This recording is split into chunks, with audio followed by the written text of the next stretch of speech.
Hello friends, welcome to easy notes for your online study channel. आप सबके अपने YouTube channel पे आप सभी का बहुत बहुत स्वागत है। फ्रेंड्स, यहाँ पर सॉल्व करने वाले हैं 26 अगस्त का ये जो लेटेस्ट क्वेश्चन पेपर है। यहाँ पर यूजीसी नेट से जुड़े हुए इंपॉर्टेंट क्वेश्चन जो एग्जाम में भी पूछे जाने के पूरे पूरे चांसेस हैं, उनको सॉल्व करने वाले हैं। ये क्वेश्चन अभी कहीं पर भी अवेलेबल नहीं है, नेटवर्क की वजह से डिले हुआ, बट क्योंकि एग्जाम आ रहा है इसलिए क्वेश्चन पेपर को सॉल्व करना बहुत जरूरी है। तो चलिए जल्दी से स्टार्ट कर लेते हैं। यहाँ पे यूजीसी नेट पेपर 1 जो कि 26 अगस्त को आया था, किस तरीके के क्वेश्चन एग्जाम में आए थे, ये सारी चीजें हम लोग देखने वाले हैं। तो जल्दी से ऑडियो विजुअल क्लियर है या नहीं, एक बारी थम्स अप कर दीजिए। स्टार्ट करेंगे यहाँ पे 26 अगस्त का ये लेटेस्ट क्वेश्चन पेपर। क्वेश्चन का सिलेबस, क्वेश्चन का पैटर्न यहीं से ही आपको कंफर्म हो जाएगी, ठीक है। तो चलिए स्टार्ट कर लेते हैं। यहाँ पे 26 अगस्त 2024 का ये क्वेश्चन जो कि यूजीसी नेट जून री एग्जाम में पूछा गया था।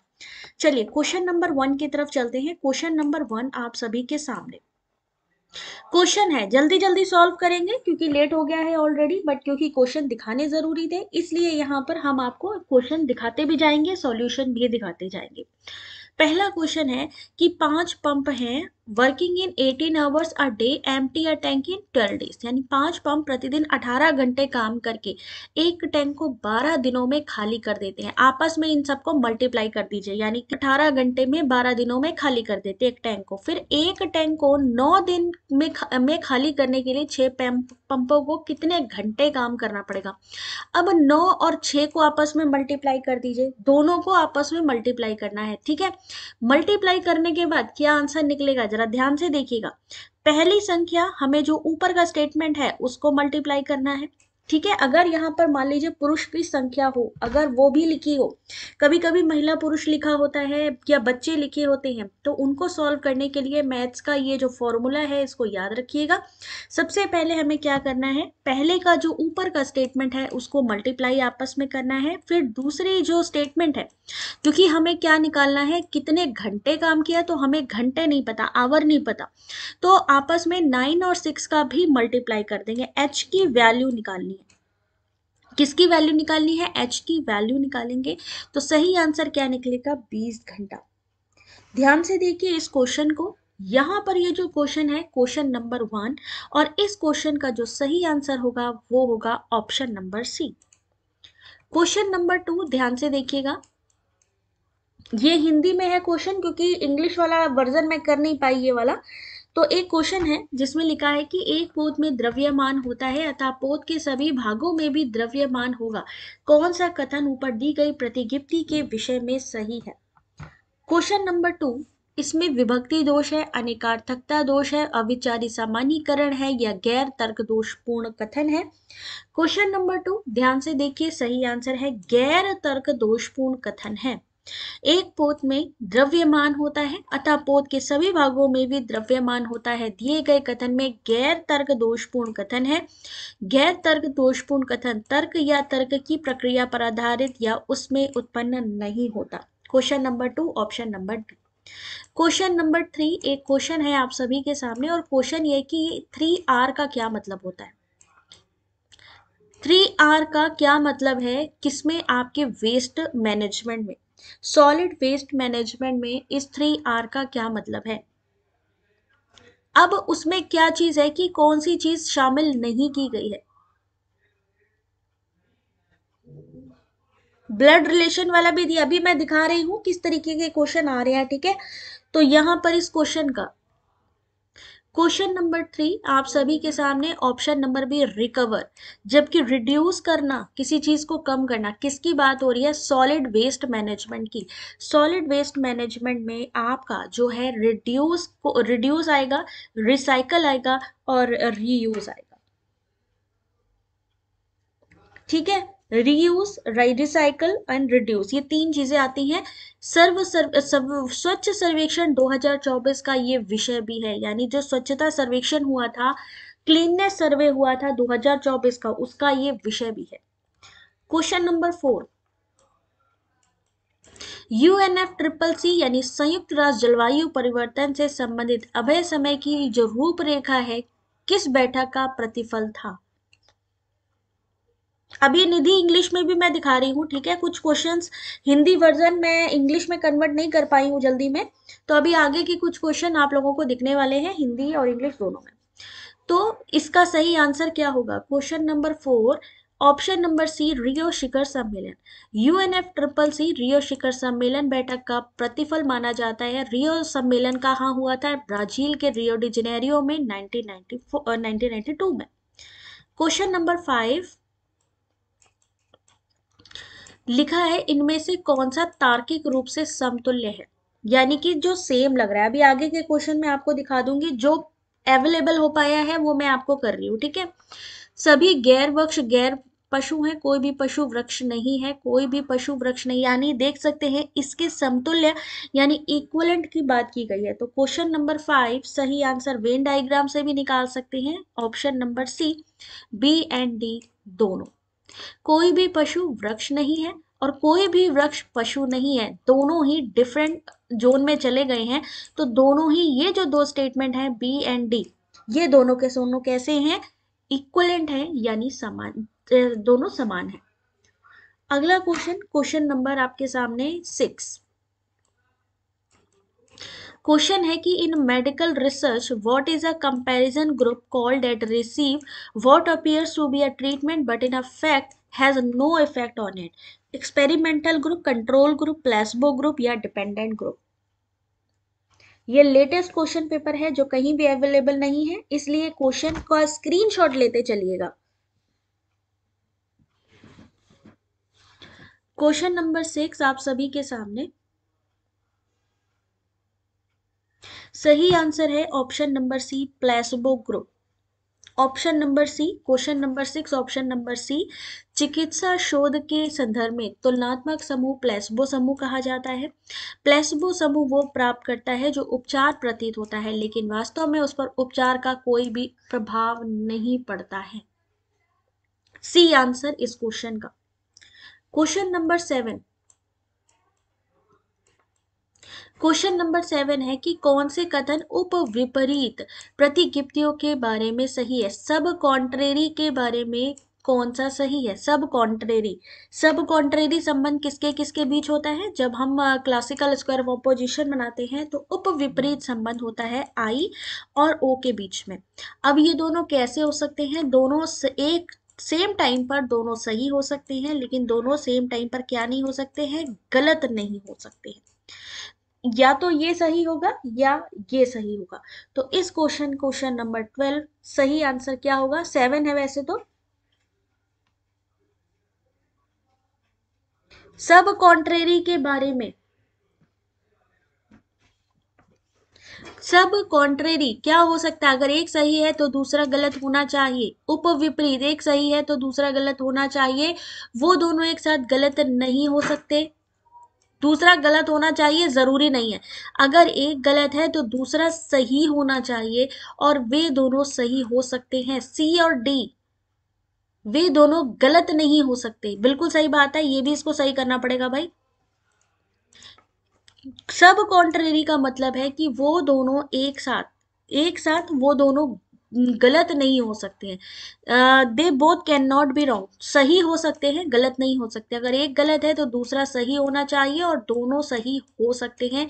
सब कॉन्ट्रेरी, क्वेश्चन नंबर 7 सही आंसर बी सी डी होना चाहिए। बिल्कुल सही बात है, question number 7 option number B. ठीक है, अब क्वेश्चन नंबर 8 की बात करते हैं। क्वेश्चन नंबर कितना था भाई? 6 था ये, 7 ये क्वेश्चन नंबर 8।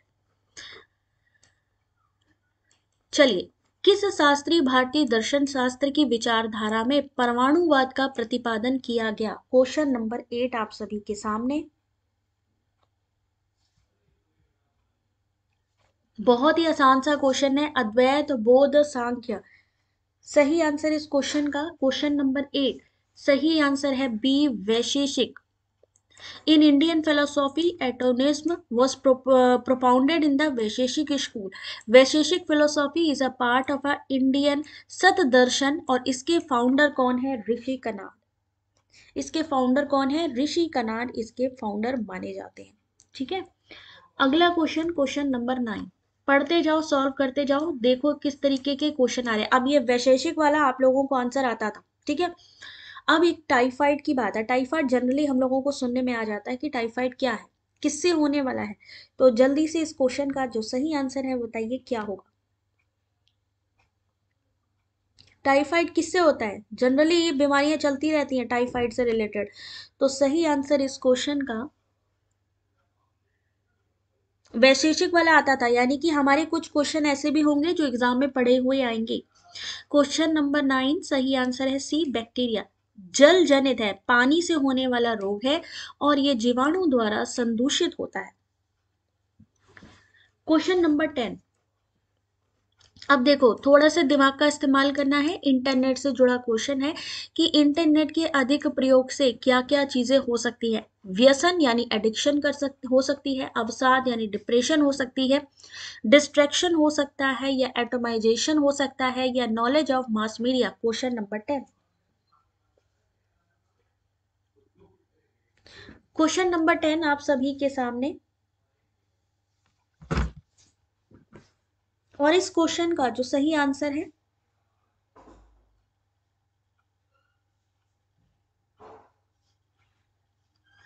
ध्यान से क्वेश्चन को पढ़िए और आंसर करिए। ध्यान रखिए ये लेटेस्ट क्वेश्चन पेपर है और ये कहीं भी अवेलेबल नहीं है, ठीक है, इसलिए इनको सॉल्व करना बहुत ज़्यादा ज़रूरी है। तो जब हम इंटरनेट का ज़्यादा प्रयोग करते हैं तो क्या हो सकता है, ABCD, यानी एडिक्शन हो सकता है, डिप्रेशन हो सकता है, डिस्ट्रैक्शन हो सकता है और एटोमाइजेशन हो सकता है। जबकि जनसंचार माध्यम का ज्ञान होना ये अच्छी बात है, कोई बुरी बात नहीं है। तो इसलिए यहाँ पर क्या क्या चीज़ें हो सकती हैं वो आपके सामने है, option number ABCD। Question number 11। अब देखिए विद्युत उत्पादन से जुड़ा हुआ एक क्वेश्चन आप सभी के सामने।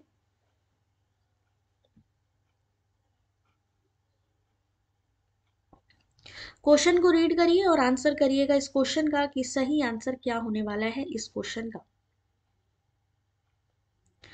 बहुत इजी क्वेश्चन है कि विच of the following is generally use for generation of electricity. हालांकि ये न्यू क्वेश्चन है, एक तरीके से आप देखिए ये न्यू क्वेश्चन है क्योंकि पहले एग्जाम में ये क्वेश्चन नहीं पूछा गया है। तो इलेक्ट्रिसिटी उत्पादन के लिए इनमें से किसका प्रयोग किया जाता है, ये क्वेश्चन पहले नहीं आया है। क्वेश्चन नंबर 11 सही आंसर है सी, प्रोपेलर रोटर। सही आंसर प्रोपेलर रोटर बिल्कुल सही आंसर है। प्रोपेलर ब्लेड वाला एक उपकरण है जो नाव या विमान से जुड़ा होता है। इंजन प्रोपेलर को घुमाता है जिससे नाव या विमान आगे बढ़ता है। Propeller rotors are commonly used to generate electricity. Propeller is bladed device attached to a boat or a craft. The engine rotates the propeller which propels the boat or aircraft. ये न्यू क्वेश्चन है, आप समझ रहे हैं ना कि कहाँ से चीजें आ सकती हैं। अब ये न्यू क्वेश्चन है। Question number 12। जलवायु परिवर्तन से जुड़ा एक क्वेश्चन कि विच of the following is an example of a positive feedback in the context of a climate change. यानी अच्छी चीज क्या हुई है, पॉजिटिव चीज क्या हुई है, क्लाइमेट चेंज में कौन सी पॉजिटिव चीज देखने को मिल रही है। अब इस क्वेश्चन को बिना पढ़े तो आंसर नहीं हो पाएगा, इस क्वेश्चन को पढ़ना पड़ेगा तब आप सॉल्व कर पाएंगे। तो सही आंसर है डी, हिम आच्छादन, बर्फ की चादर पिघलने के फलस्वरूप सूर्य प्रकाश का परावर्तन कम होता है। Decreased reflection of sunlight due to snow cover and melting of ice sheet.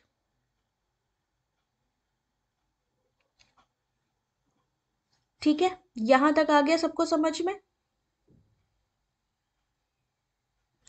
अगला क्वेश्चन देखिए, क्वेश्चन नंबर 13। ये क्वेश्चन कोनोटेशन डेनोटेशन वाले कंटिन्यू क्वेश्चन एग्जाम में पूछे जा रहे हैं। तो आंसर करिए किसमें लगाना है, घटते क्रम में लगाना है। घटते क्रम, जब भी बढ़ते क्रम मतलब जो मेन कैटेगरी है वो मानी जाती है सबसे हाईएस्ट, जो मेन कैटेगरी। अब देखो यहाँ पर घटते क्रम की बात करिए, यानी जो मेन कैटेगरी है उसको सबसे पहले लगाना है, और अगर बढ़ते क्रम में लगाएंगे तो मेन कैटेगरी को सबसे लास्ट में। अब यहाँ पर आप देखो सबसे इंपॉर्टेंट कैटेगरी कौन सी है, सबसे पहले क्या होते हैं, पशु होते हैं। पशु कैसे होते हैं, कशेरुकी होते हैं। और फिर क्या आती है, पक्षी, और पक्षी का ही ये देखो इसका सब ऑर्डर है ये, और इसका यहाँ पर आ गया क्योंकि कशेरुकी सारे होते हैं पशु। फिर पक्षी आ गया, फिर गौरया। तो क्वेश्चन नंबर यहाँ पर 13 का सही आंसर क्या होना चाहिए? 13 का सही आंसर होना चाहिए ऑप्शन नंबर ए। याद रखिए, अगर इस तरीके का क्वेश्चन आता है तो हमने किस तरीके से क्वेश्चन का जो सॉल्यूशन है उसको निकालना है। ठीक है, यहां तक आगे सबको समझ में कि कैसे क्वेश्चन का जो सॉल्यूशन है हमें निकालना है, किस तरीके से चीजों को सॉल्व करना है। अगला क्वेश्चन, क्वेश्चन नंबर 40। यहाँ पर बात हो रही है हायर एजुकेशन के क्वेश्चन की। तो पहले, सबसे पहले तो क्वेश्चन रीड कर लीजिए।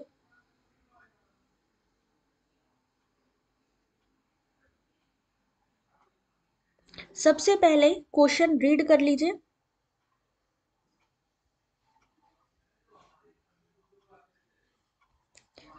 हायर एजुकेशन से जुड़ा हुआ क्वेश्चन है। देखना यह है कि कितने लोग इस क्वेश्चन को सही से सॉल्व कर पाते हैं।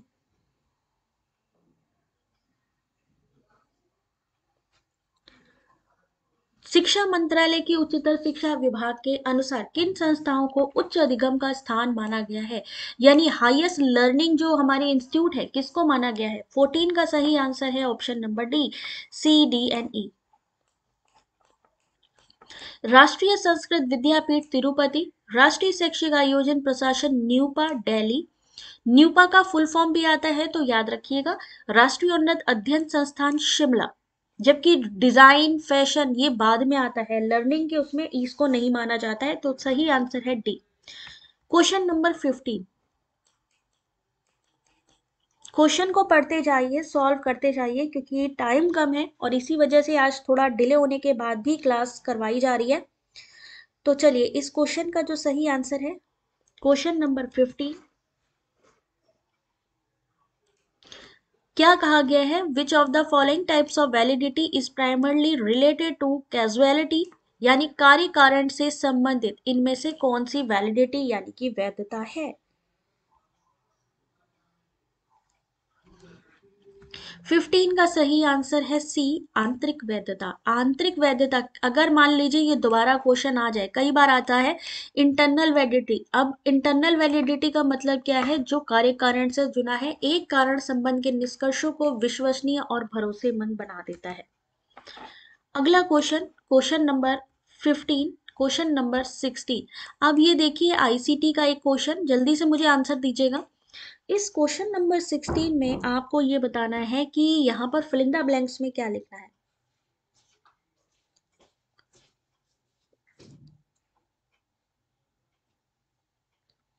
फिल इन द ब्लैंक्स में यहाँ पर क्या लिखना है, ये क्वेश्चन आप लोगों से पूछा गया है, तो आंसर करिए जल्दी से। Question number 16।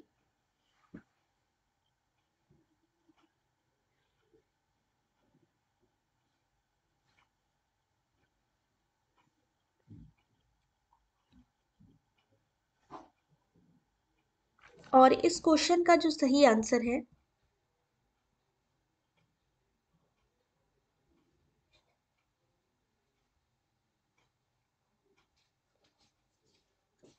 क्वेश्चन सब लोगों ने पढ़ना है और फिर आंसर करना है। क्वेश्चन नंबर 16 अजय ने कहा है सी, देखते हैं सही है कि नहीं। ऑप्शन नंबर बी सही है। बी का मतलब है IP4 पते कैसे होते हैं? 32 बिट्स के होते हैं। IPv6 पते ए यानी 128 4 गुना ज्यादा होते हैं इससे, ठीक है। दूसरी ओर मैक पते कैसे होते हैं? 48 बिट्स लंबे होते हैं। मैक पता हार्डवेयर की ओर अभिविन्यासित होता है। आईपी पता आपका सॉफ्टवेयर की तरफ अभिविन्यासित होता है, यानी ओरिएंटेड टुवर्ड्स उधर होता है। क्वेश्चन नंबर 17 देख सकते हैं, ये क्वेश्चन भी पहली बार एग्जाम में आया हुआ क्वेश्चन है।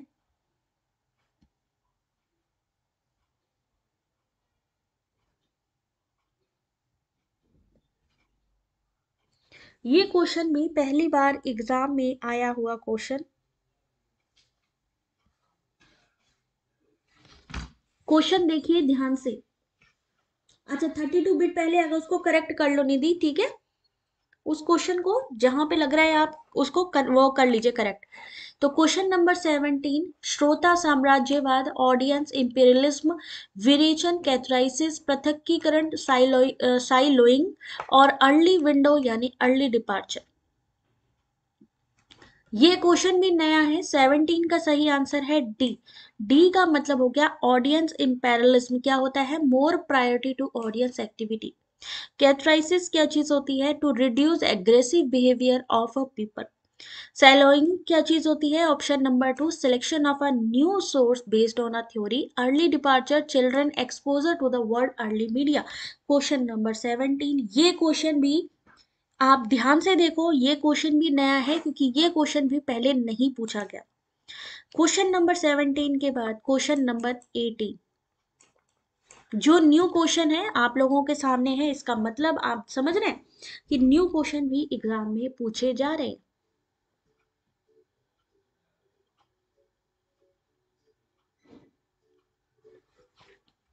चलिए ध्यान से देखिए इस क्वेश्चन को। द कंटेंट ऑफ अ स्वयं प्रभा चैनल 25 में humanity and social science is provided by which of the following. जो चैनल 25 है उसमें कौन कंटेंट प्रोवाइड कर रहा है? क्वेश्चन नंबर 18, ऑप्शन नंबर ए आईआईटी कानपुर। स्वयं प्रभा चैनल 25 के थीम मानविकी सामाजिक विज्ञान की विषय वस्तु आईआईटी कानपुर द्वारा उपलब्ध कराई जा रही है। ये कक्षा 3 के छात्रों की शैक्षिक आवश्यकताओं को पूरा करने के लिए डिजाइन किया गया है। क्वेश्चन नंबर 19, यहाँ पर आपको उच्च अधिगम की संस्थानों को सही कालक्रम में लगाना है।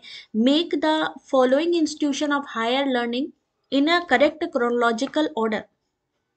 अब जरा सा मुझे बताइए, जरा ये जो क्वेश्चन पेपर आप सॉल्व कर रहे हैं इसका पैटर्न आपको कैसा लग रहा है?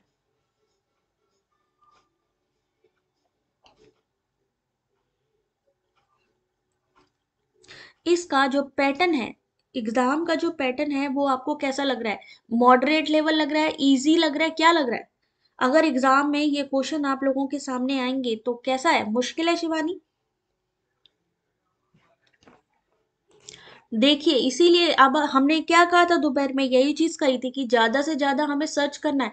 तो हमें पता होना चाहिए कॉलेजेस। फोर्ट विलियम कॉलेज सबसे पहला कॉलेज हुआ, ठीक है ना। तो संस्कृत कॉलेज कोलकाता, बनारस, रुड़की, राजकोट। तो सबसे पहले कॉलेज कौन सा था? Fort Sanskrit college Banaras. फिर आ गया fort William college Kolkata, Sanskrit college Kolkata, civil engineering college Roorkee और राजकोट कॉलेज राजकोट में है। सही आंसर है ऑप्शन नंबर सी।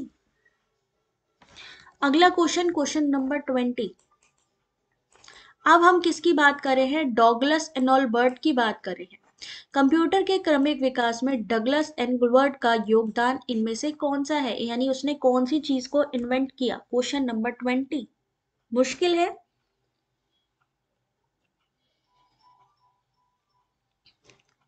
तो यानी ये जो क्वेश्चन पेपर सॉल्व कर रहे हैं हमें समझ में आ रहा है कि भाई क्वेश्चन जो है हमारा किस हिसाब से आ रहे हैं, हमारी तैयारी कहाँ पे स्टैंड कर रही है। यानी जो डेली बेसिस पे हम कर रहे हैं वो अभी भी हमें और उसको बूस्ट करना पड़ेगा। और ये कहीं पर भी ये क्वेश्चन पेपर अवेलेबल नहीं है। यानी कि जो भी बंदा पहली बार इसको देखेगा क्वेश्चन को, उसका हाल क्या होगा सोचिए। ममीना, क्वेश्चन नंबर 20 आप सभी के सामने। 20 का सही आंसर ऑप्शन नंबर ए। कंप्यूटर प्रथम माउस का आविष्कार किया था इन्होंने। इन्होंने क्या किया था? फर्स्ट माउस का इन्वेंशन किया था। अगला क्वेश्चन, क्वेश्चन नंबर 21 आंसर करिए। अंग्रेजी विषय की कक्षा में राम को the diary of a young girl शीर्षक वाली पुस्तक के लेखक का नाम याद आता है। इस प्रकार की जो स्मृति है उसे हम क्या कहते हैं? स्मृति वाला भी क्वेश्चन आ गया। अब देखिए आप, ये क्वेश्चन इसीलिए जो जिन्होंने भी इस दिन एग्जाम दिया था ना, ये जो क्वेश्चन पेपर है मोस्टली कैंडिडेट कर नहीं पाए थे।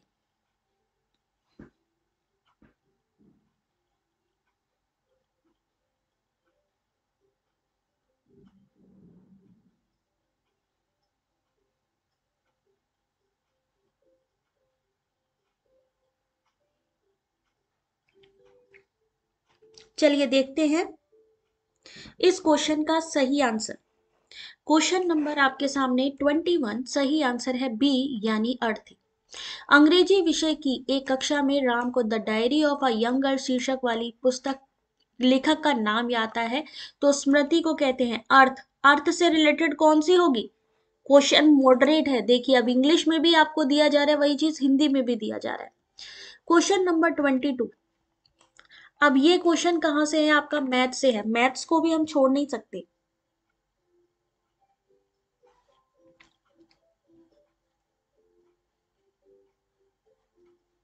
और इस क्वेश्चन नंबर 22 को सॉल्व कैसे करना है?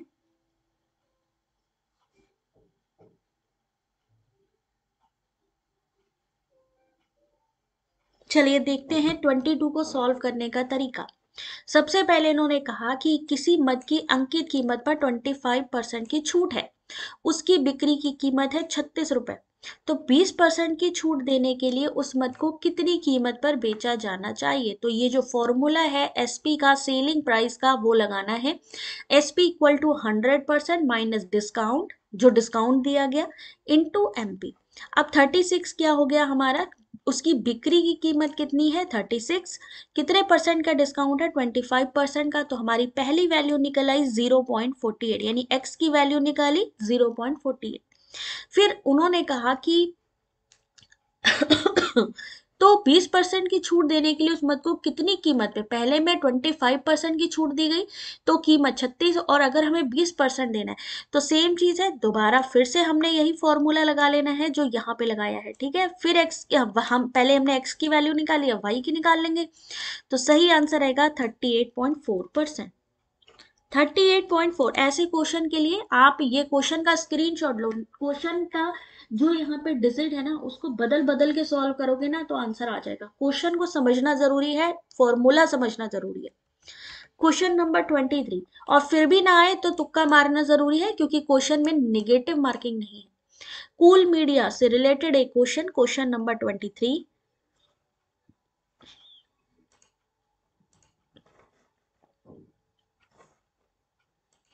क्वेश्चन नंबर 23, कूल मीडिया के लक्षण इनमें से कौन से हैं?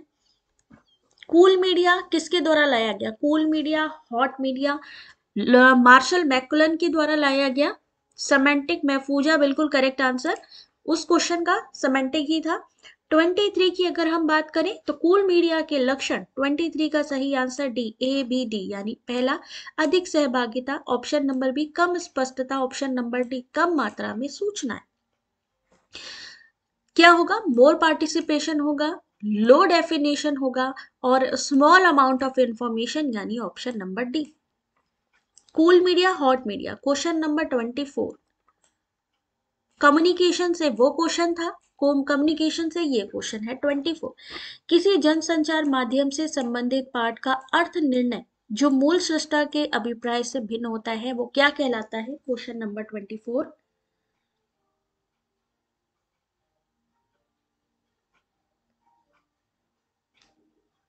The interpretation of a text related to a mass media which is different from the intention of the original creator is called। Latest question paper है और मैं बता दूं आपको ये कहीं भी अवेलेबल नहीं है। सही आंसर है बी। यहाँ आपको क्वेश्चन आंसर साथ में दिख रहे हैं, तो सही आंसर है बी, डेविएंट डिकोडिंग, विपथगामी कूटवाचन, किसी जनसंचार माध्यम से संबंधित पाठ का अर्थ निर्णय जो मूल सृष्टा के अभिप्राय से भिन्न होता है, अलग होता है। तो विमतगामी, जो अलग हो गया विपथ हो गया, विपथगामी answer. Question number 25,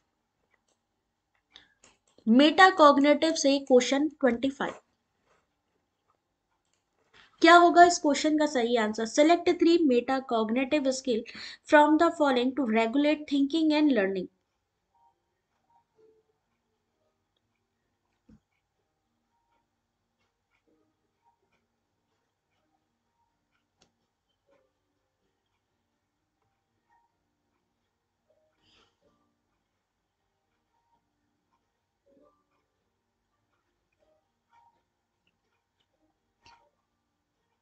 question number 25, इस क्वेश्चन का जो सही आंसर है 25 का सही आंसर मेटा कॉग्निटिव में आएगा ऑप्शन नंबर बी, यानी पहला ऑर्गेनाइजेशन, ऑप्शन नंबर सी अनुवेक्षण, ऑप्शन नंबर डी मूल्यांकन। यानी ऑर्गेनाइजेशन हो गया, आपका मॉनिटरिंग हो गया, मॉनिटरिंग के बाद लास्ट जो हमारा आएगा वो होगा एवेल्युएशन। ठीक है, मेटा कॉग्निटिव स्किल में ऑर्गेनाइजेशन, आपका मॉनिटरिंग और इवैल्यूएशन, ये चीजें आती हैं। अगला क्वेश्चन, क्वेश्चन नंबर 26, आप देखिए डेटा पैकेट, स्विच पैकेट, इनसे जुड़े हुए क्वेश्चन कंटिन्यू पूछे जा रहे हैं। रीना वीडियो की क्वालिटी इनहेंस कर लीजिए, क्योंकि यहाँ पर क्वेश्चन जो है ना वो थोड़े डिफिकल्ट लेवल के हैं और इंग्लिश हिंदी वर्जन एक साथ करने में भी हो सकता है कि विजन प्रॉपर ना हो, तो वीडियो की क्वालिटी आप लोगों से रिक्वेस्ट है एक बार इनहेंस कर लीजिए।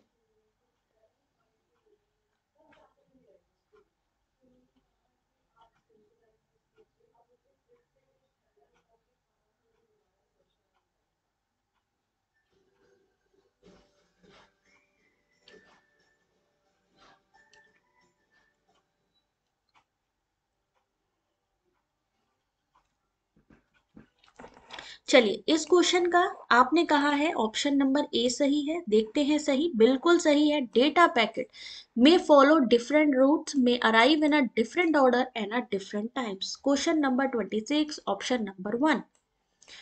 Question number 27, इसका नहीं दिया गया है इंग्लिश, है ना, चलिए इसको इंग्लिश में मैं बाद में आपको प्रोवाइड कर दूंगी।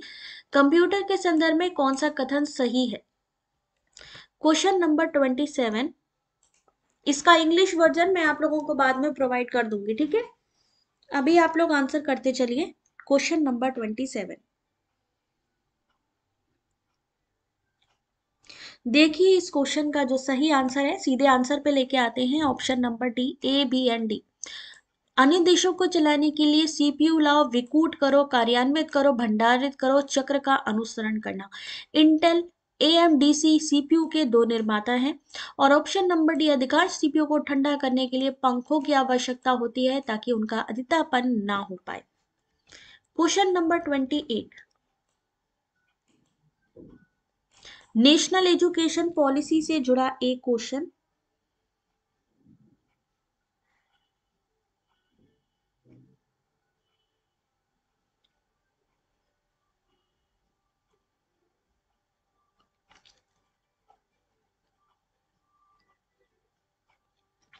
नेशनल एजुकेशन पॉलिसी की जो हम बात करते हैं, नेशनल एजुकेशन पॉलिसी से जुड़ा हुआ एक क्वेश्चन आप सभी के सामने, क्या होगा इस क्वेश्चन का जो सही आंसर है?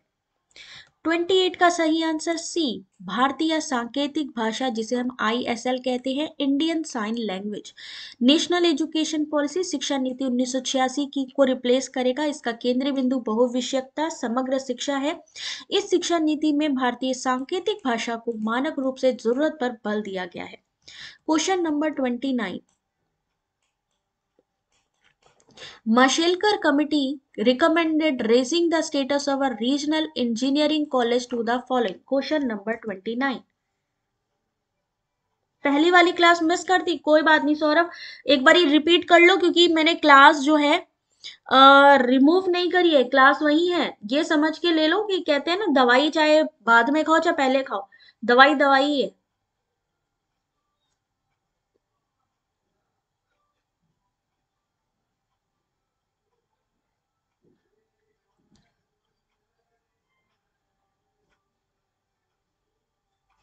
चलिए देखते हैं इस क्वेश्चन का जो सही आंसर है। Question number 29, option number A, राष्ट्रीय प्रौद्योगिकी संस्थान, national institute of technology. National institute of technology, Mashelkar committee recommended raising the status of a regional engineering college to the following, national institute of technology. Question number 30, मैंने आपको कहा था ICT में matching आती है, तो देख सकते हैं मैचिंग है, रैम से रिलेटेड है, मेग यानी क्लाउड स्टोरेज है, ब्लू रे डिस्क है, फ्लैश मेमोरी है। आंसर करिए क्वेश्चन नंबर 30।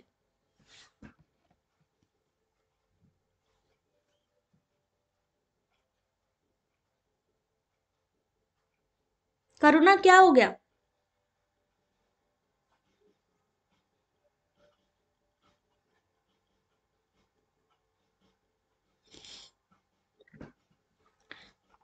देखो सारी की सारी पीडीएफ मैं आप लोगों को बता दूं ऑलरेडी, ये क्वेश्चन पेपर, बस ये जो जून का जो री एग्जाम है इसकी पीडीएफ नहीं दे रही हूं, समझ लो पहले ही। जून का ये जो री एग्जाम है 2024 का, इसका पीडीएफ नहीं दे रही हूं मैं, बाकी सारी पीडीएफ अवेलेबल है हमारे टेलीग्राम पे। बट अगर आप चाहो तो स्क्रीनशॉट लेने का अलाउड है, आप स्क्रीनशॉट ले सकते हो, इसलिए क्योंकि ये क्वेश्चन आप लोगों के लिए समझने जरूरी है। पीडीएफ देने के बाद ना तो उसका ठीक से कोई यूज करता है, और उसके बाद में दूसरे ग्रुप्स में शेयरिंग ज्यादा होती है, तो इसलिए इसके स्क्रीनशॉट जिसको चाहिए वो ले सकता है। बाकी जितनी भी पीडीएफ है, आप टेलीग्राम जाइए, टेलीग्राम की सबसे ऊपर की तरफ क्लिक करिए, वहां पर फाइल सेक्शन मिलेगा, सारी पीडीएफ अवेलेबल है। तो क्वेश्चन नंबर 30 सही आंसर है ऑप्शन नंबर सी। इस क्वेश्चन का सही आंसर है option number C. Storage medium that store data over the net, data को स्टोर करने का काम क्लाउड स्टोरेज करता है, यानी मेक। Internal storage where current correction are stored, RAM. Solid state storage used in a digital camera में क्या हो जाएगा, flash memory. Optical storage media that store high resolution HD motion pictures, तो blu-ray disc. Question number 31, question को read करिए और answer करिए इस क्वेश्चन का। वंदना रिफ्रेश कर लो, क्योंकि क्वेश्चन हिंदी इंग्लिश दोनों वर्जन में है इसलिए थोड़ी विजिबिलिटी में इशू हो सकता है, ठीक है। तो आंसर देखते चलो। A language teacher wants to create a visually appealing presentation with built-in videos and interactive slides to enhance online lesson. Which of the following strategies is most suitable for this purpose? Question number 31, correct answer option number D, A and C only. तो किस क्या करेगा वो, अगर उसे online lesson लेना है, ठीक है, तो इन सब चीजों के लिए क्विजलेट का इस्तेमाल करेगा, option number C. Book creator का इस्तेमाल करेगा, अगर कोई उसे प्रेजेंटेशन या पाठ का सृजन करना है तो क्विजलेट का इस्तेमाल करेगा। और ऑप्शन सॉरी, क्विजलेट नहीं, कैनवा का, प्रेजेंटेशन बनाने के लिए तो कैनवा का यूज होगा भाई। तो सबसे पहले किसका यूज करेगा, प्रेजेंटेशन बनाने के लिए कैनवा का यूज करेगा। कैनवा के साथ वो यूज करेगा बुक क्रिएटर का। क्यों, क्योंकि उसे बनानी है एक लेसन या presentation. Question number 32, which of the following is a key principle designing authentic assessment? Question number 32, Canva होगा, बिल्कुल सही। पीपीटी बनाने के लिए, प्रॉपर प्रेजेंटेशन बनाने के लिए। प्रामाणिक मूल्यांकन का विकल्प तैयार करने का मुख्य सिद्धांत इनमें से कौन सा है। ऑथेंटिक असेसमेंट करना हो, बताइए साहब। सबमेटिव भूल गए ये लोग, जो है आपका सबमेटिव भूल गए, बाकी के इवैल्यूएशन भूल गए, सीधे चले गए इस पे। तो सीधे क्वेश्चन नंबर 32 आपने कहा है डी, बट यहाँ सही है सी। लौकिक जगत के संदर्भ और संबंधित कार्यों का मूल्यांकनों में समावेशन, incorporation of a text of the physical word and assign task into evaluation. Question number 33, इसमें मैथ्स के क्वेश्चन, रीजनिंग के क्वेश्चन काफी है। 20 रुपए, 10 रुपए, 5 रुपए, 2 रुपए और 1 रुपए मूल्य वर्ग के सिक्कों के संग्रह का कुल मूल्य है 570, यानी टोटल मिला के जो पैसे हैं वो है 570। यदि प्रत्येक मूल्य वर्ग के सिक्कों की संख्या समान है तो 1 रुपए वाले सिक्कों की संख्या कितनी होगी। क्वेश्चन नंबर 33, यानी जो ये जितने भी सिक्के बोले गए उन सभी की जो यहाँ पर संख्या है वो समान है। तो टोटल अगर हम बात करें तो हर एक संख्या वाले कितने सिक्के, अगर एक रुपए वाला है वो कितने का होगा। तो क्वेश्चन नंबर 33, अगर हम यहाँ पर ध्यान से देखें तो 15 15 15 15, अगर हम देखें 15 की संख्या में 20, 15 की संख्या 10, 15 5, 15 2 और 15 1, तो टोटल कितना हो जाएगा 750। 750 की 570, जरा एक बारी कंफर्म करके देखो जरा, 300 400 कितना हो जाएगा यहाँ पे, ये जरा इसको कैलकुलेट करके बताना जरा, सबको दिख रहा होगा ये क्वेश्चन।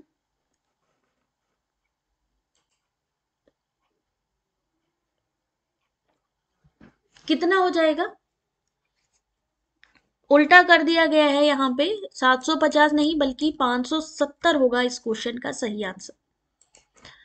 ठीक है, तो यहाँ पर सही आंसर है ऑप्शन नंबर सी, 15।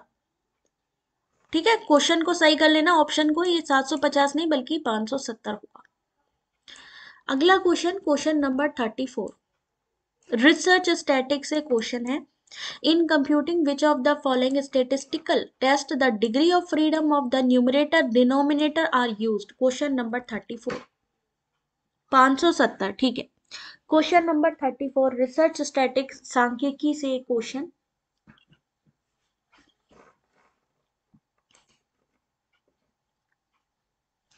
ध्यान से देखिए आंसर, सही आंसर है एफ टेस्ट। एफ और सांख्यिकी परीक्षण के संगणन में अंश और हर यानी नॉमिनेटर डिनोमिनेटर दोनों का ही यूज होता है। क्वेश्चन नंबर 35 रीजनिंग का एक क्वेश्चन है, आंसर कीजिएगा। A Y B Z C, A B C D E F G H I, देखते जाओ बीच में, उसी से ही आंसर निकल आएगा। ए के बाद वाई बी, देखो A B C D E F, निकालो जरा question number 35। F test parametric test है, वेरी गुड।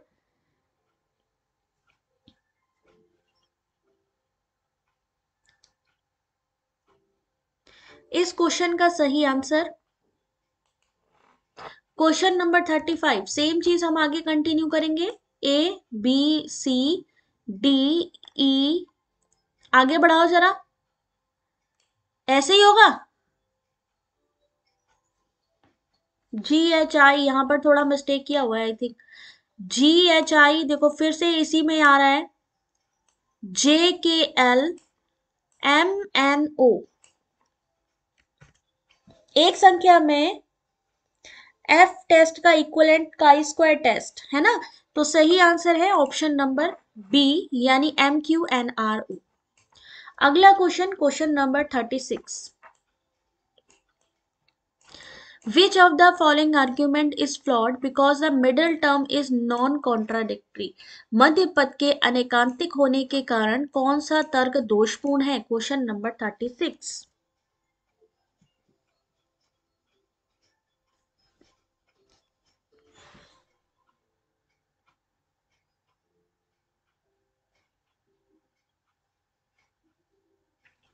क्वेश्चन नंबर 36, सही आंसर क्या होगा?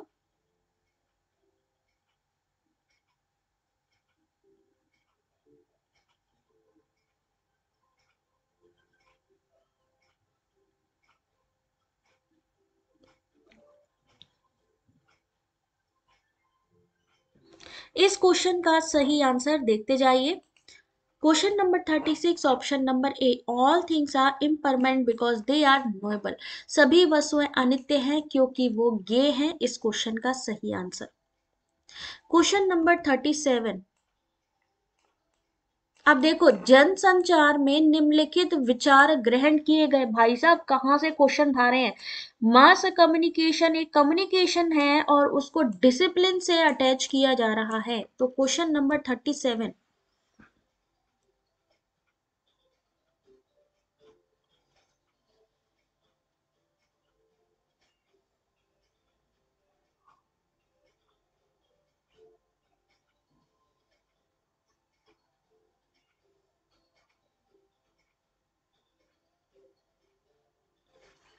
देखते हैं इस क्वेश्चन का जो सही आंसर है। क्वेश्चन नंबर 37 सही आंसर है फिलोसॉफी। दर्शन शास्त्र से दार्शनिक विचारधारा का समावेश किसमें हो रहा है? जनसंचार में। क्वेश्चन नंबर 38, फिर से एक रीजनिंग, यानी इस क्वेश्चन में मैथ्स और रीजनिंग भी बहुत है। साउंड को अगर VLX kg लिखा जाता है तो ट्रेन को कैसे लिखा जाएगा? Question number 38। कितने लोगों को लगता है कि यूजीसी नेट का ये जो क्वेश्चन पेपर है अगर हमारे सामने आएगा तो हम सॉल्व कर लेंगे, कोई टेंशन नहीं है हमें? कितने लोगों को लगता है कि ये यूजीसी नेट का क्वेश्चन हम सॉल्व कर लेंगे? क्वेश्चन नंबर 38, दीपिका 38 बेटा, क्वेश्चन नंबर 38, साउंड को VLX kg लिखते हैं तो ट्रेन को कैसे लिखेंगे? तो सही आंसर होगा सी, क्योंकि माइनस होता जाएगा, एक तरफ प्लस होगा एक तरफ माइनस होगा। अल्फाबेटिकली माइनस प्लस कर लेंगे ना, चलिए वेरी गुड, माइनस एक तरफ प्लस। क्वेश्चन नंबर 39, APA करवाया हुआ है आपको, आंसर कर सकते हैं इसका। जर्नल में शोध लेख में APA जो शैली है उसको आपको बताना है कि उसमें किस तरीके से लिखा जाता है। Title of the article, last name of the author, page number, name of journal, sequence बताना है। Question number 39।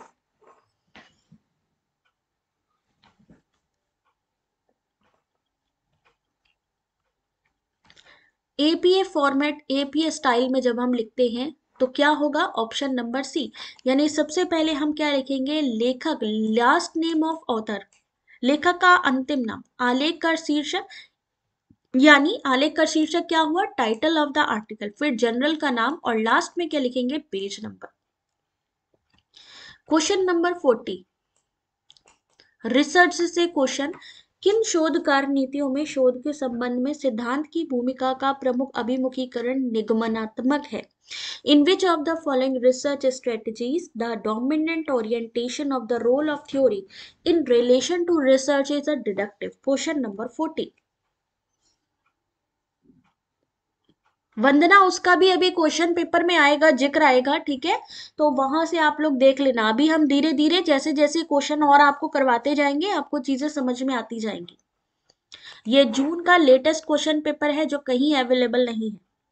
क्वेश्चन नंबर 40, सही आंसर है आपके सामने option number A, quantitative. Which of the following research strategies the dominant orientation of the role of theory in a relation to research is deductive, quantitative? Question number 41, फिर आ गया math का एक सवाल। अच्छा, ये तो अभी कर ही चुके हैं, पंप वाला क्वेश्चन कर ही चुके हैं, ठीक है ठीक है। 41 हो चुका है हमारा, यानी 40 के आगे चलते हैं, 41 ये वाला क्वेश्चन हो गया, ठीक है। अब इस क्वेश्चन में देखिए डीआई का क्वेश्चन है। डीआई के लास्ट 5 क्वेश्चन, 5 क्वेश्चन आरसी के हैं, रीडिंग कॉम्प्रिहेंशन के। रीडिंग कॉम्प्रिहेंशन किसी दिन मैं अलग क्लास में आप लोगों को करा दूंगी, अभी क्या जानना जरूरी है, डीआई कैसे सॉल्व करना है। तो सबसे पहले स्टेटमेंट को पढ़ना जरूरी है कि स्टेटमेंट में कुछ लिखा तो नहीं है, तो उसमें कुछ नहीं लिखा है। हमारे सामने ईयर दिए गए हैं, ईयर को ध्यान रखना है। रेवेन्यू 1 लाख से स्टार्ट है, समझ लिया, लाखों में है। तो अगर हम बात करें पहले क्वेश्चन की, जनरल दिया गया है, पहले में जनरल, दूसरे में पत्रिका यानी मैगजीन, और फिर आता है बुक। 2023 में 2023 में राजस्व का लगभग कितने प्रतिशत पुस्तकों से आया था? In 2023, approximately what percent of revenue came from books? Question number 41, मान लीजिए ये क्वेश्चन आ गया, तो क्या आंसर करेंगे हम?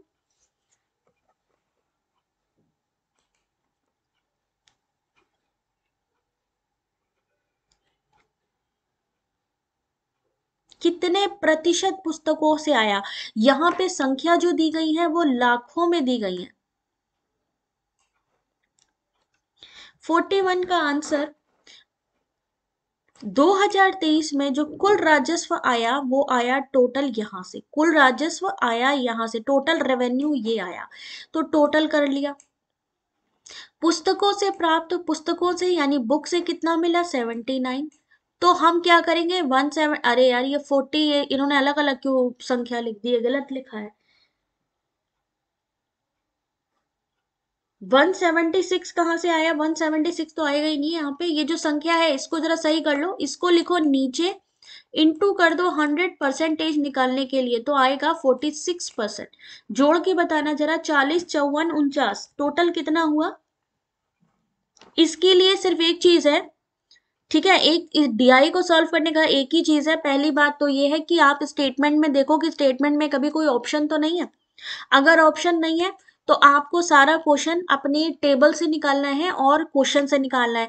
अब उसमें भी कई लोगों को आते हुए भी गलत हो जाती है, क्यों? क्योंकि वो भूल जाते हैं कि उसमें करना क्या है।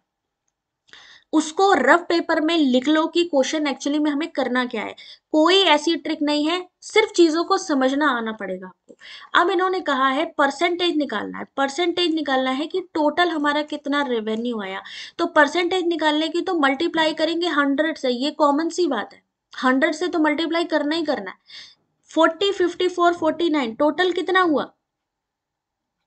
40, 54, 79। देखो, हाँ ये देखो, बिल्कुल सही बोला भाई, बंसीधर ने सही बोला है। 49 नहीं बल्कि 79 है ये।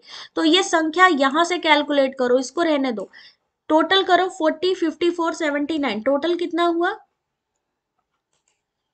टोटल संख्या बताइए जल्दी से।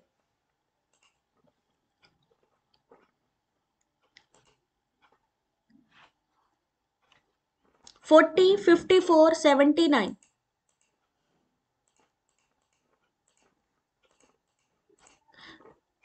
173 टोटल हुआ 173। अब 179 जो कि बुक का है उसको लिखो ऊपर, नीचे लिखो 173 इंटू करो 100, डिवाइड करोगे तो कितना हो जाएगा 173। बिल्कुल सही बात है। अब ये जो 173 है जब आप डिवाइड करोगे यहां पर तो आंसर कितना आएगा, देखो सेम आंसर आ रहा है कि अलग आंसर आ रहा है, 7900 हो गया,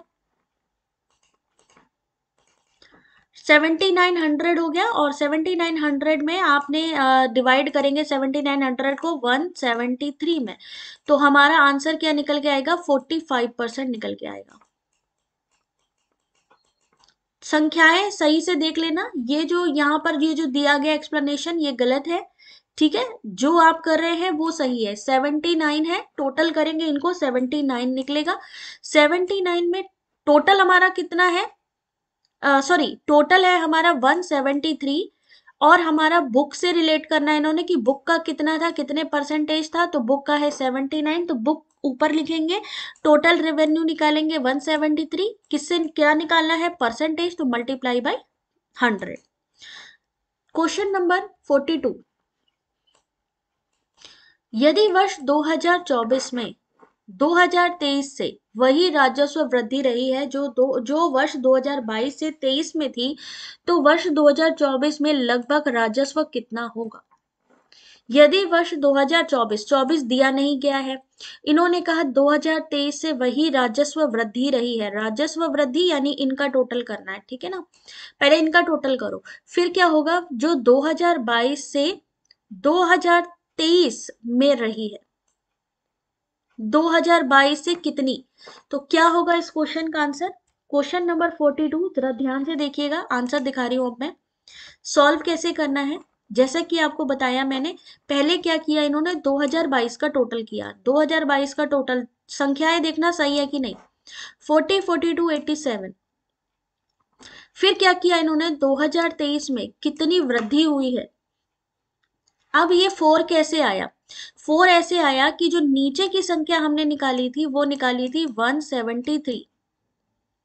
173 में अगर हम 169 को माइनस करेंगे तो कितना होगा, 173 माइनस 169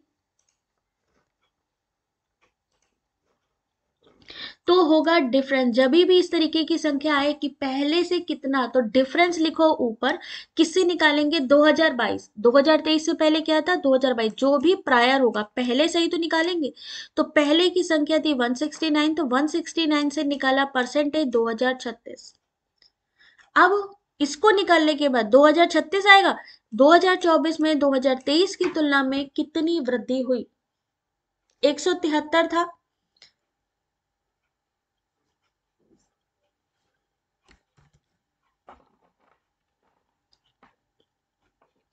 एक बारी करके देखो जरा यार, यहाँ पे ये क्वेश्चन बड़ा वैसा दिखा रही है।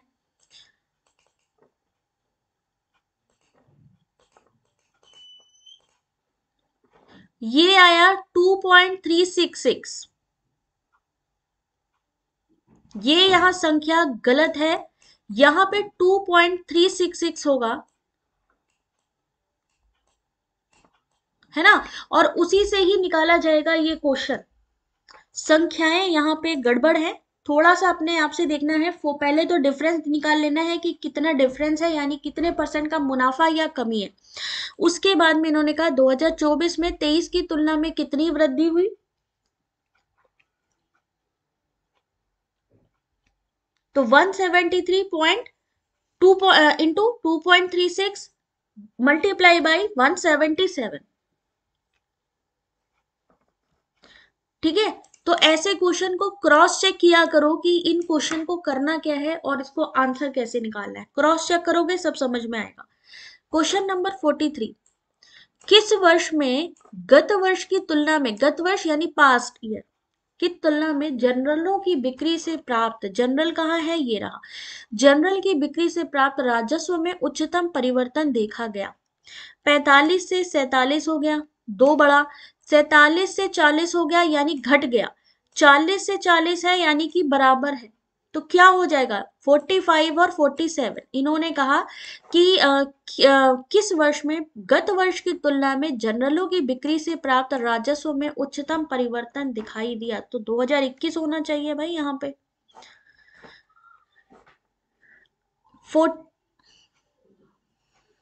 अच्छा, उच्चतम परिवर्तन की बात करी है, ठीक है ना। उच्चतम परिवर्तन, इन्होंने वृद्धि या कमी नहीं पूछी है। उच्चतम परिवर्तन तो 47 और 40 है, क्योंकि 7 का यहाँ पे है, और 45 और 47 में है 2 का। लेकिन अगर वृद्धि की बात करें तो 2020 होगा। अगर हम बात करें यहाँ पर आपका जो है उच्चतम परिवर्तन यानी चेंजेस की बात करें, तो नेचुरल सी बात है 2022। दो चीजें, दो तरीके के क्वेश्चन है। एक, या तो वृद्धि के बारे में पूछा जाता है कि कितनी ज्यादा प्रॉफिट में है कोई चीज, या फिर उसमें कितना चेंज है। अब इन्होंने यहाँ पर चेंज पूछ लिया, तो 7 आप सीधा सीधा यहाँ से भी निकाल सकते हैं। 47 44 7 का डिफरेंस है दोनों में। तो सही आंसर क्या होगा, पहले से परिवर्तन की बात करें तो 2022 में बहुत परिवर्तन देखने को मिला। Question number 44, in exactly how many of the following year there was an increase in the revenue from at least 2 type of publication as compared to the previous year? निम्न में से सटीक रूप से कितने वर्षों में गत वर्ष की तुलना में कम से कम 2 प्रकार के प्रकाशनों से प्राप्त राजस्व में नहीं, प्रतिशत तो नहीं लिखा है, वृद्धि हुई है, ये लिखा है। क्वेश्चन नंबर 44 सॉल्व कैसे करना है, तो ऑप्शन नंबर बी की बात करी गई है। 2 प्रकाशन ऐसे हैं, 2 टाइप्स ऑफ पब्लिकेशन। ये हो गए जनरल पत्रिका पुस्तक। 2 वर्षों में गत वर्ष की तुलना में कम से कम 2 प्रकार के प्रकाशनों से प्राप्त राजस्व में वृद्धि हुई है पिछले साल की तुलना में। अब कौन सा है ये देखना पड़ेगा, इसमें सॉल्व करना पड़ेगा इन क्वेश्चन को, अदरवाइज समझ में नहीं आने वाले। क्वेश्चन नंबर 45, 2020 की तुलना में 2023 में, 2020 कहाँ है, ये रहा, 2023 कहाँ है, ये कुल राजस्व में वृद्धि लगभग कितनी है, तो यहाँ का हमें पता ही है 173, यहाँ का कितना है 173, यहाँ का कितना हो गया 45, 35, 70। आपस में इसकी संख्या और इसकी संख्या दोनों को माइनस कर देंगे। माइनस करने के बाद डिफरेंस लिखेंगे ऊपर, नीचे क्या लिखेंगे 2020 की जो संख्या है, क्योंकि पहले क्या आया 2020, उसी से तो बढ़त देख रहे हैं, इनटू कर दो 100। 45 35 और 70 कितना हो गया,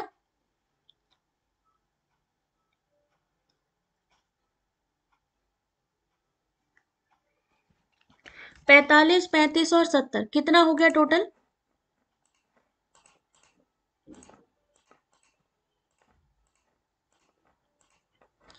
150। वेरी गुड, 150 है ना। तो 150 माइनस कर देंगे 173 से। ऊपर की संख्या आई 150, नीचे की संख्या थी 173, माइनस करेंगे, अब कितना बचा 3, 23 बचा ना डिफरेंस। अब इस डिफरेंस को लिख दो, ये जो आपका डिफरेंस आया, डिफरेंस को लिखो ऊपर, इनटू करो 100, और नीचे किसकी संख्या लिखेंगे 150, क्योंकि हमने 2020 से देखनी है, तो 150 लिख दो नीचे और डिवाइड कर दो जरा। 150 लिखो नीचे। अब ऊपर क्या हो गया हमारा 2300, नीचे कितना हो गया 150, ये काट दो, एक ये काट दो। अब डिवाइड करके बताओ जरा, 15 से 230 को डिवाइड करो जरा,